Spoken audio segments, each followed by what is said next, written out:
Okay, this is the lecture for ME 223, Dynamics. We'll be continuing our discussion on Chapter 14 on work and energy. In particular, again, a reminder that this is for April 19 of 2017. Okay, we're going to do another example here that we have this car and it's on the ground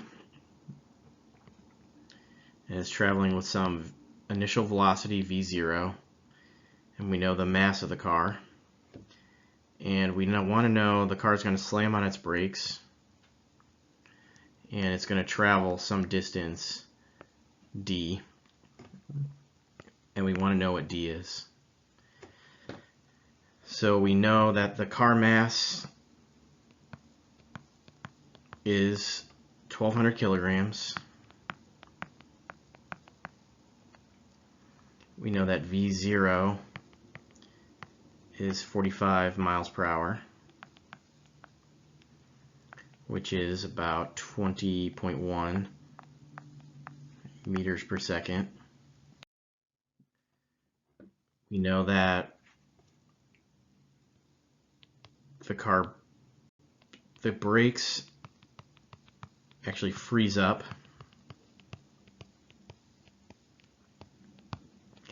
So meaning that the car skids, right? So the wheels lock up and the car starts to skid.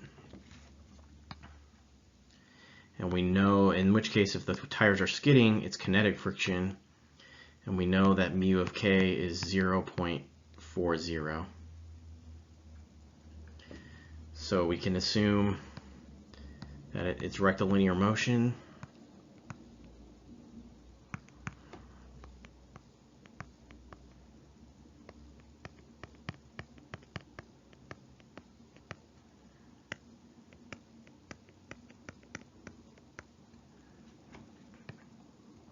And again, we want to find D0, or sorry, D, so the distance that it has to travel before it stops. So we'll use work energy.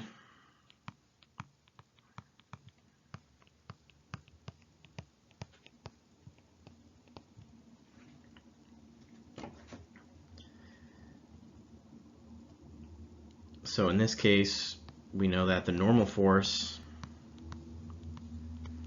between the car and the ground and the gravity force do no work because they're perpendicular to the direction of travel, perpendicular to the displacement. So in which case friction is the only force that does work, right? Because the only forces are going to be in the horizontal direction or gravity. So we're going to say W net 1 to 2 is going to be equal to the integral from 0 to d of f ds. And then in this case, our F is the friction force. And it's a minus because it's acting opposite to the direction of travel. That's a ds, which we can then say W net. And we know that the friction force is minus mu of k mg ds. This just integrates then to minus mu k mg d. And we know W net has to be equal to the change in kinetic energy.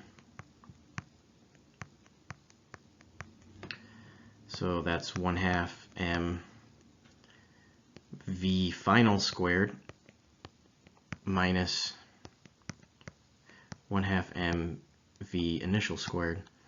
But we know that v final is equal to 0 because it's being brought to rest.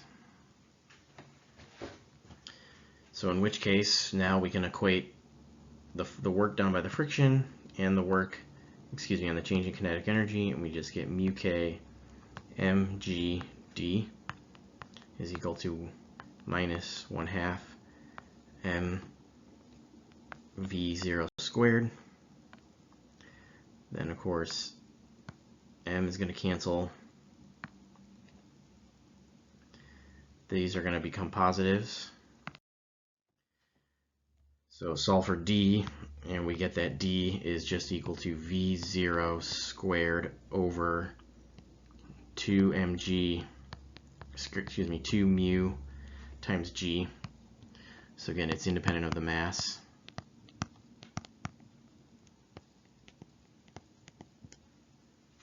So now if we put in the numbers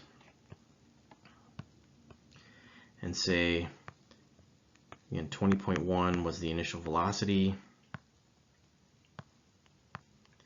mu of k was 0.40 we were given, and g is just 9.81. So I'll box this. This result is actually sometimes called the stopping distance for a car. If you work this out, it's about 51.5 meters, which is equal to about 169 feet. So I think that seems reasonable, right? If you're driving in your car and you hit the brakes, but your brakes lock up, it takes you about 170 feet to stop. I think that seems reasonable. But now what happens if the road conditions are icy?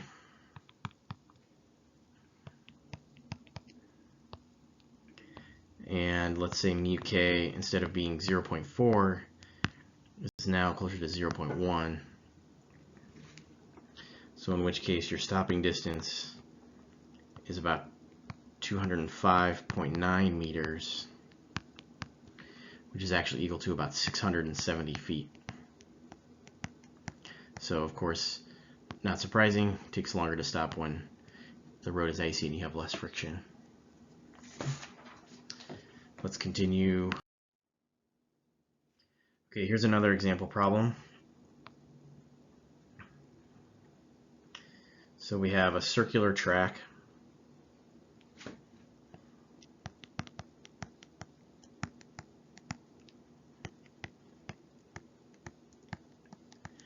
And it's frictionless.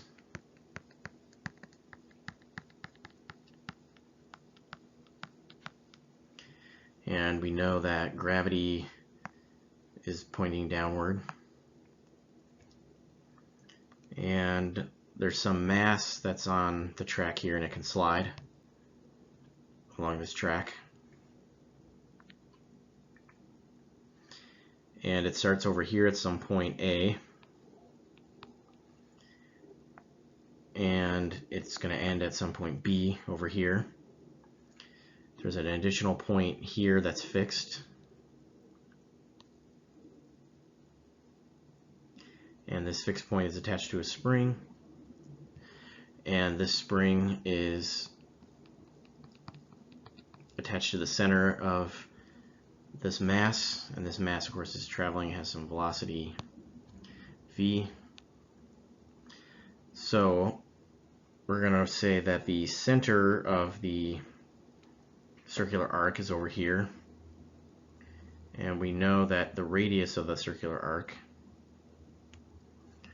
is 0.4 meters, which is known. So this point B is horizontal, if I can draw that. So it's horizontal with respect to the center of the track. Again, point A is vertical with respect to the center of the track. And we know that this distance right here, so the distance between point A and the fixed point for the spring is 0.1 meter. And we have some K that's known. So some of the values that we know are velocity at A is equal to 2 meters per second. The mass is known. It's 4 kilograms. the spring constant, K, is 400 newtons per meter. The spring has what's called the unstretched length.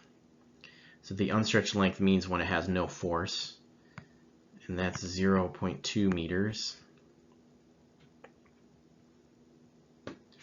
And we want to find the velocity at B.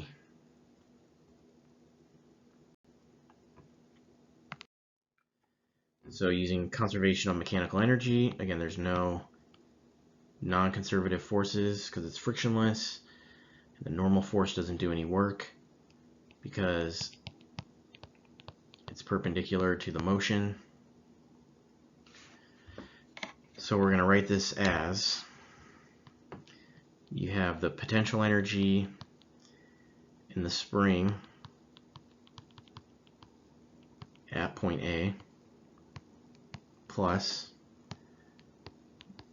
kinetic energy at point A plus the potential energy due to gravity also at point A. I should put GA, so the G here for gravity. And again, this is going to be equal to PE of the spring at A plus the kinetic energy of the mass at B. Oops, this should be a B, not an A. And then plus some gravitational potential energy at point B.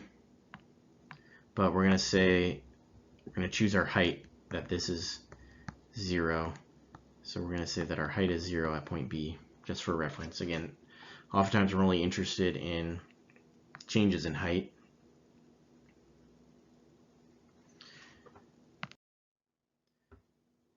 So we know from the geometry, we know that the spring length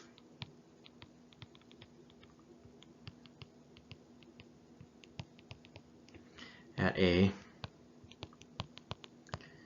is just 0.1 meters. So the potential energy for the spring at A, now again, this has to be relative to the unstretched length. So I'm going to write this as 1/2 KL minus L0 quantity squared.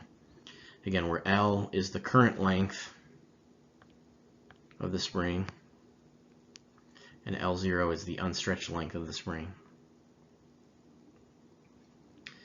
So if we plug in the numbers, that's 1/2 400 is the spring constant, 0.1 minus 0.2 in meters, and that's squared, and that ends up being 2 joules. That's easy. So PE, potential energy from gravity, which is just mgh. Again, the m was 4 kilograms. G was 9.81, and the height was 0.4 meters. This is equal to 15.7 joules. Moving ahead, then we have the kinetic energy at A.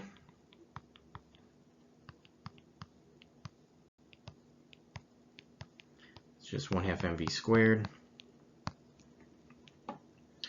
And the mass was 4, and the initial velocity was 2 meters per second. That's equal to 8 joules. So that means initial energy,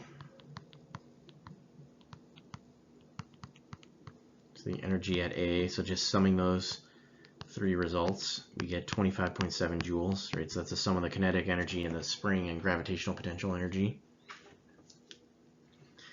So now the next step is that we need to find the length of the spring at B.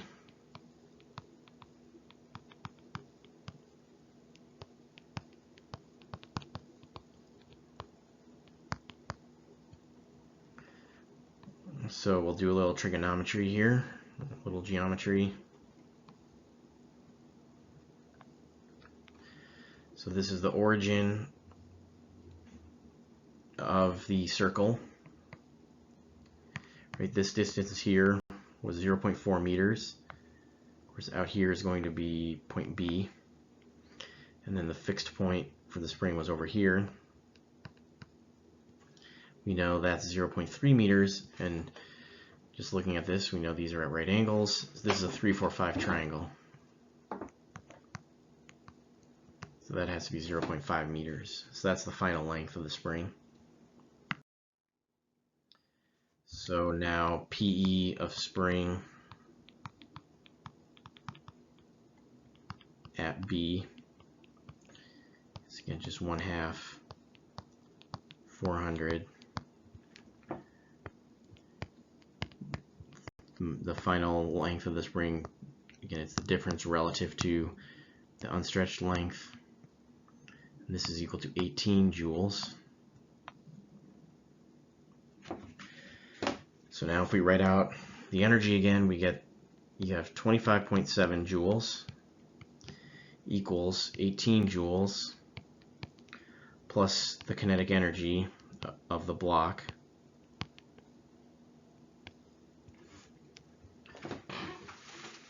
So of course this means that the kinetic energy, this here is of course the kinetic energy.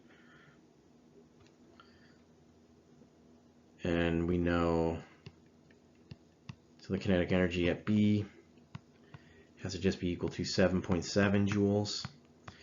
Right, that's just 25.7 minus 18. So now, of course, VB, solve for VB, is going to be 2 times KE of B divided by M. That's all square root.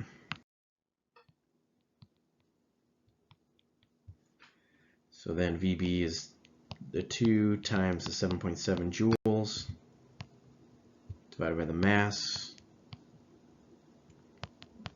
That becomes 1.96 meters per second. So I think this is a problem that does a good job of trying to illustrate one advantage of using the energy approach, work energy approach, as opposed to a force acceleration approach. As you can imagine, is that we have this spring here. But you can imagine that trying to integrate F equals ma of this spring along this arc length would be pretty tedious and pretty difficult. So here it's that, again, you just know what the initial energy is and the final energy is, and you can get what the velocity is. So you can at least circumvent some of the difficulties of trying to do F equals ma. Right? I challenge anyone to try to find a solution to this problem using F equals ma. Okay, the last topic we'll talk about and do one more example problem. So we're almost to the end of this. Told you this would be a short one. So we're just going to talk about power and the rate of work.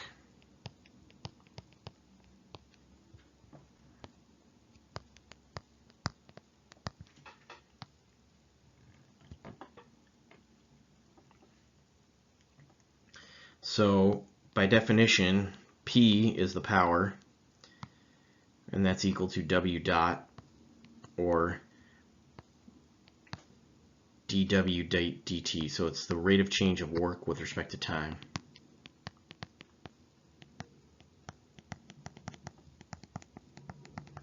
By definition. Now, how does it relate to force?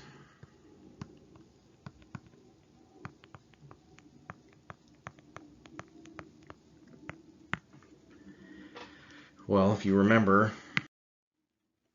if we just say some dW, so change in work, is going to be some F dotted into some,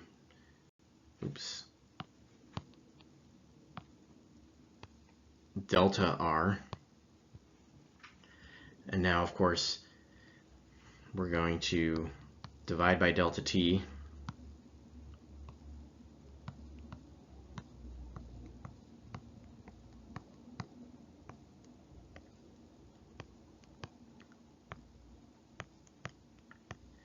and take the limit as delta t goes to 0, then we just get that dW by dt, which of course we just said was equal to the power, is equal to F dotted into R dot, so the rate of change of R with respect to time, but R is just the position vector. Rate of change of position is just equal to velocity. So we get sort of nice expression that it's just force dotted into a velocity gives you the power. Now, in many cases, it's oftentimes useful to look at just an average power.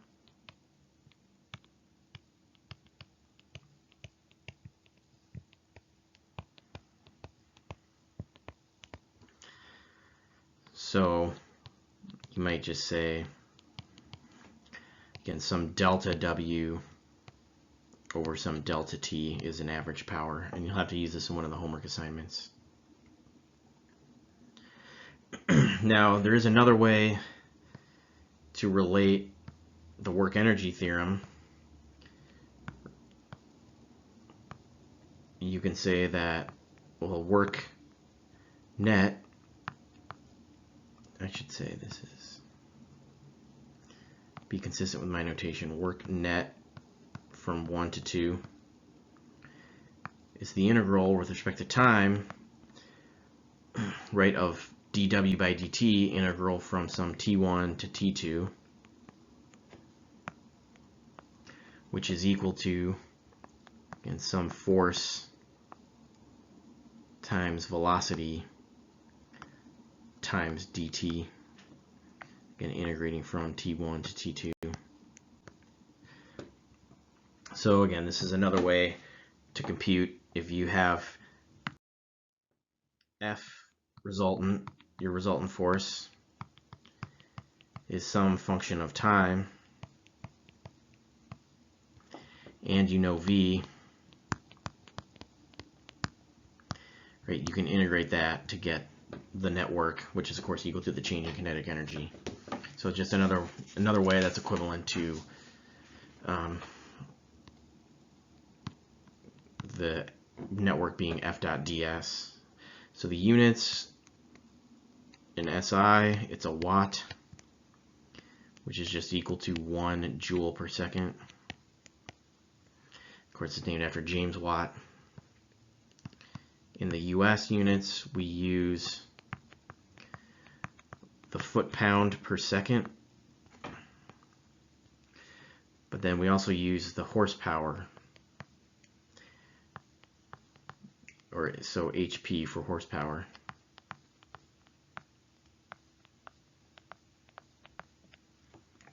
And 1 horsepower is equal to 550, and that's exact, foot-pounds per second, which is approximately equal to about 746 watts.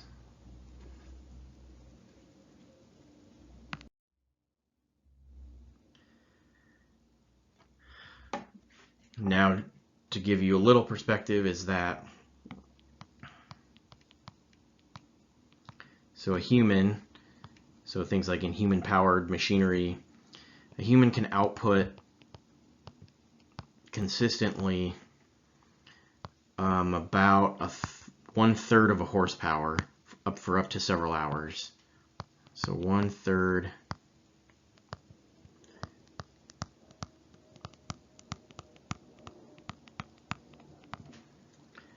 again for several hours.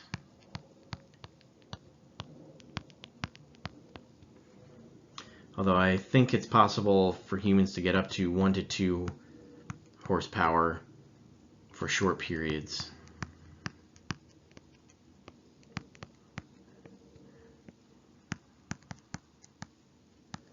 Of time.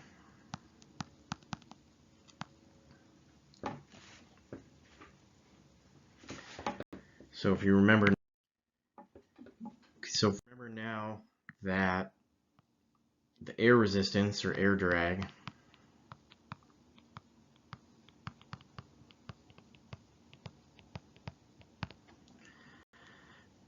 the force was proportional to the velocity squared. So this means since power is equal to force dotted into velocity, so the power to overcome drag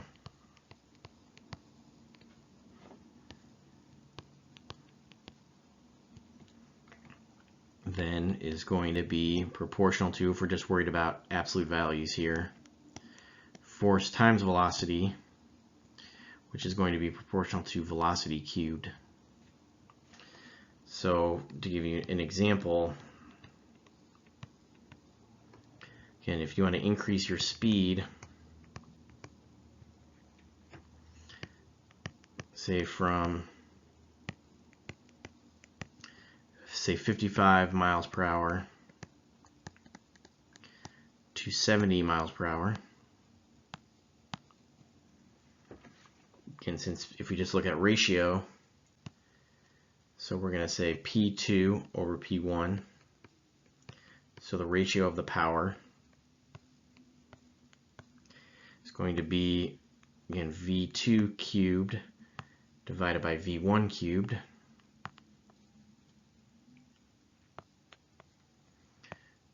Which is just V2 over V1 cubed. So if we plug in now,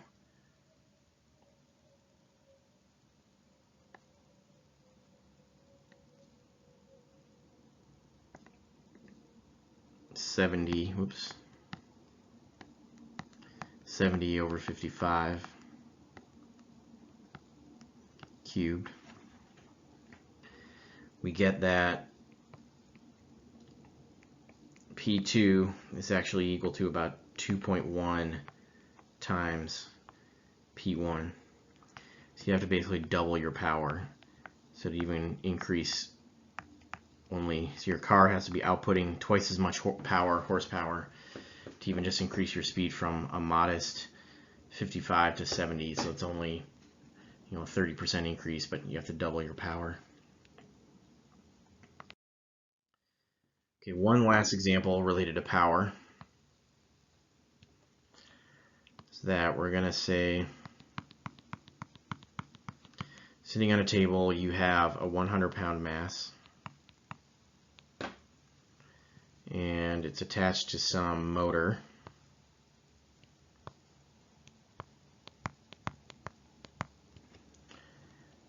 And the motor is pulling it.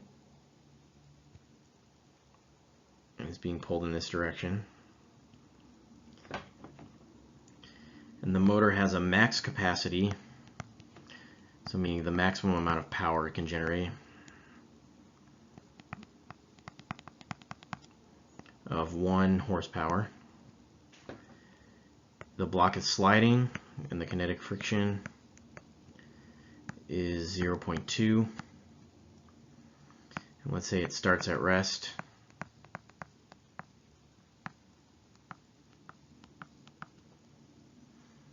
We want to know,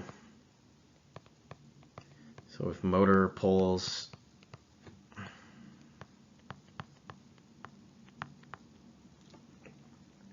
full capacity,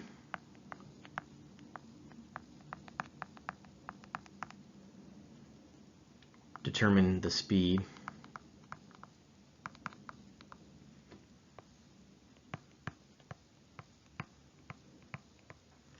of the block after 1 minute.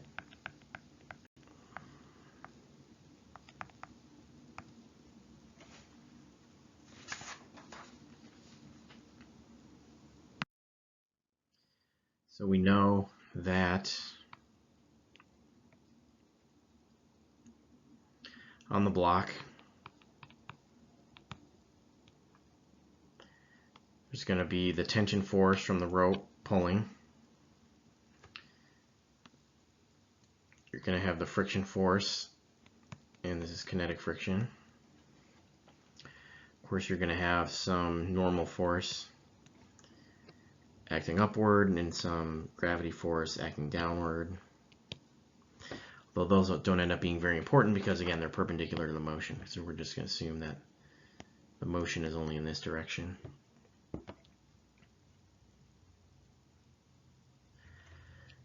So we know that the power, so the rate of work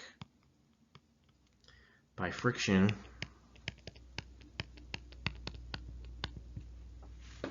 is just going to be minus force times the velocity, and we'll just worry about what's happening at the max velocity. So this is, of course, just mu k mg times v max.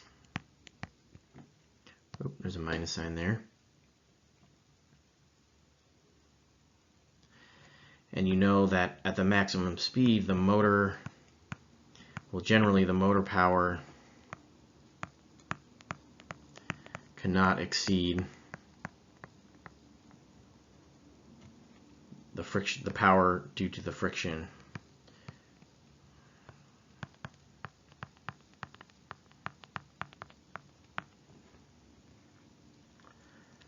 So again, if we just worry about magnitudes, so P of the motor generally has to be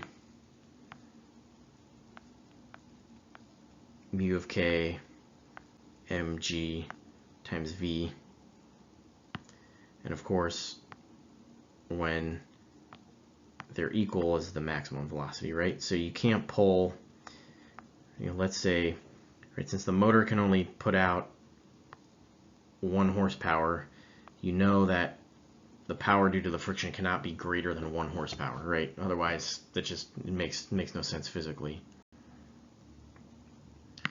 So if we solve for this, then we just get that V max is just going to be equal to P of the motor over mu k mg, which was, again, 1 horsepower, which is 550 foot-pounds per second. And just check out our units here.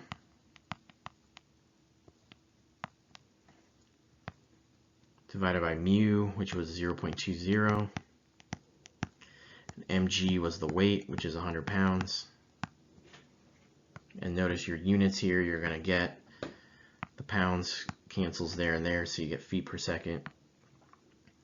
You get 27.5 feet per second. So that's the maximum velocity that the block can attain. Now notice we were given saying a time interval of 1 minute. That's actually a bit of a red herring. We didn't need it.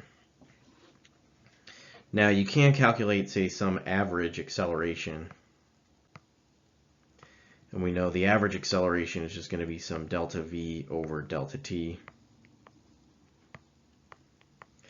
And we knew that delta t is going to be the 25.7 minus the initial velocity, which was 0, divided by 1 minute, or 60 seconds. So this is 0.458 feet per second squared.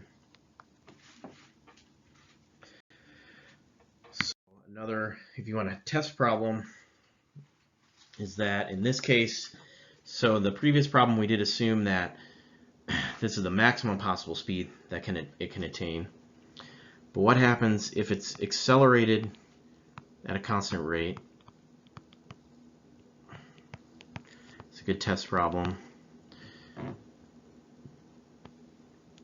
The block is accelerated at a constant rate. So hint is that it means that the tension in the rope is constant. Again, determine now what the maximum velocity can be.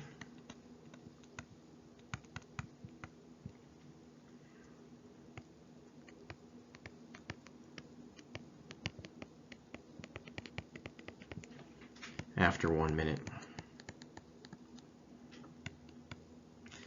So now, again, what's the maximum acceleration, constant acceleration that you can use? So the hint is that at 1 minute, t times v at 1 minute is going to be equal to the 1 horsepower, right? Because the tension in the rope times the velocity is the rate of power done by the motor. And the answer that I get is